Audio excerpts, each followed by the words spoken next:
2월 11일 수요일 골방 만나. 제목 교훈의 출처. 오늘 본문의 시작인 10절의 예수님을 보면 아리송합니다. 불과 얼마 전만 해도 예수님께서는 형제들이 예루살렘으로 가라는 말에 움직이지 아니하시더니 그 형제들이 명절에 올라간 후에 예수님 당신도 올라가십니다.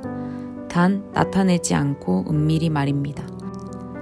이를 통해 어제의 묵상에 이어서 말씀의 시작에 다시 한번 명확히 짚고 가게 해주십니다. 예수님이 움직이시는 것은 오직 하나님의 뜻에 의해서라는 것입니다.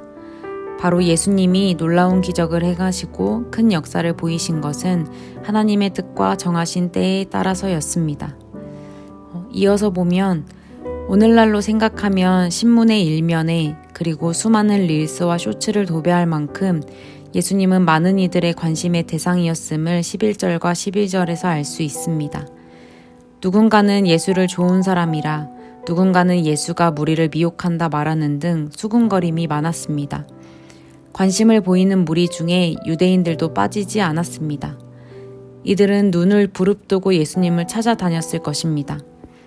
마치 본인이 하나님이라도 된 듯한 신성을 모독하는 발언과 치유를 일으키고 안식일에 병자를 낫게 한 행동들이 못마땅했기 때문이겠죠. 명절의 중간이 되었을 때는 예수께서 성전에 올라가서 가르치셨습니다. 이 가르침은 유대인들이 놀랍게 여길 만큼 탁월했습니다. 또한 어느 랍비에게도 배운 것을 듣지도 보지도 못했는데 도대체 언제 어디서 배워서 이런 말들을 하는 것인지 의문이었겠죠. 그런 그들에게 예수님께서는 대답하십니다. 내 교훈은 내 것이 아니요 나를 보내신 이의 것이니라. 어떻게 그를 아냐는 그들의 질문에 예수님은 당신의 교훈의 출처를 분명히 밝히십니다. 바로 예수님의 교훈은 그를 이 땅에 보내신 하나님으로부터였습니다. 이어서 예수님은 이렇게 말씀하십니다. 사람이 하나님의 뜻을 행하려 하면 이 교훈이 하나님께로부터 왔는지 내가 스스로 말함인지 알리라. 예수님의 교훈의 출처는 하나님으로 분명한데 하나님의 뜻을 따르려는 사람이라면 누구든지 이 가르침이 하나님에게서 난 것인지 안다는 것이죠. 이를 통해서 유대인들이 예수님의 기적과 가르침을 보고 듣고도 깨닫지 못한 것은 예수님의 교훈이 부족해서 설득력이 떨어져서 이해하지 못할 어려운 문제이기 때문이 아니라 결국 그들이 하나님의 뜻을 따르려는 마음이 없었기 때문이었다는 생각이 들었습니다. 유대인들은 율법으로 죽고 사는 이들이었습니다. 그들은 항상 율법을 외치며 배우고 지키려고 했지만 정작 율법을 주신 하나님을 보진 못했습니다. 율법의 형식에 갇혀 참된 율법의 정신은 관심도 없었습니다. 그들은 율법에 매였습니다. 율법이 세세하게 다루지 않는 모호함에 있어서 본인들 나름의 전통으로 판단했습니다. 할례도 안식일도 하나님의 명령이었기에 지켜야 했지만 할례를 행해야 하는 날이 안식일과 겹친다면 안식일임에도 할례를 행한 것이죠. 이는 차치하고 그들의 문제는 바로 이것이었습니다. 23절을 보면 모세의 율법을 범하지 아니하려고 사람이 안식일에도 할례를 받는 일이 있거든 내가 안식일에 사람의 전신을 건전하게 한 것으로 너희가 내게 노여워하느냐. 그들은 율법의 완성이신 예수님께 율법을 가지고 재단하며 판단하고 심판하려 했습니다. 예수님께서 베데스다 연못에서 38년 된 병자를 고친 것을 두고 말이죠. 우리에게도 유대인들의 태도와 행동이 보입니다. 명확히 떨어지는 것이 별로 없는 세상에서 모호함을 견디지 못해 빠르게 답을 내리고 분석하고 해석하고 내 마음대로 재단하고 판단해버립니다. 그리고 내가 세운 율법을 생명보다 더 귀중하게 여기고 율법이 더 앞서게 될 때가 많습니다.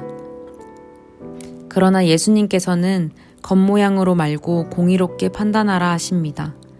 바로 공의로우신 하나님이 기준되는 것입니다. 그러나 솔직히 공의롭게라는 말 자체가 제게는 어렵게 느껴집니다. 그럼에도 오늘 말씀을 통해 하나님의 공의는 우리를 사랑하시는 하나님이구나, 곧 사랑이겠구나 라고 표현할 수밖에 없었습니다. 하나님께서 그분의 나라를 다스리실 때 하나님의 의로우신 법을 따라 통치하시고 심판하는 것이 공의라면 죄로 가득한 이 땅을 심판하실 때 하나님의 의로우심 따라 심판하실 것입니다.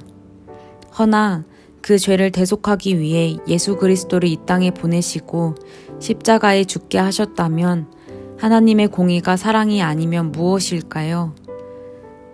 하나님의 십자가 사랑, 하나님의 공의는 내가 죽음으로 누군가의 생명을 살리는 일일 것입니다. 나를 사랑하시는 하나님을 알므로 그분의 마음을 알고자 할 것입니다.